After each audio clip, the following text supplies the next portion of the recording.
ବ୍ୟାଘ୍ର ନୃତ୍ୟ ବା ବାଘ ନାଚର ପରମ୍ପରା ଅନେକ ପ୍ରାଚୀନ।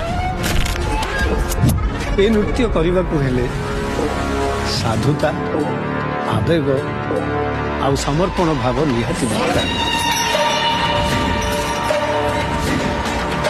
ମନେ ରଖ, ଯେତେବେଳେ ବି ନୃତ୍ୟ କରିବ ବ୍ୟାଘ୍ର ଦେବୀକୁ ସ୍ମରଣ କରି ତାଙ୍କ ପାଖରେ ନିଜକୁ ସମର୍ପଣ କରି ନୃତ୍ୟ କରିବ, ତାହେଲେ ନୃତ୍ୟର ପରାକାଷ୍ଠା ହେବ।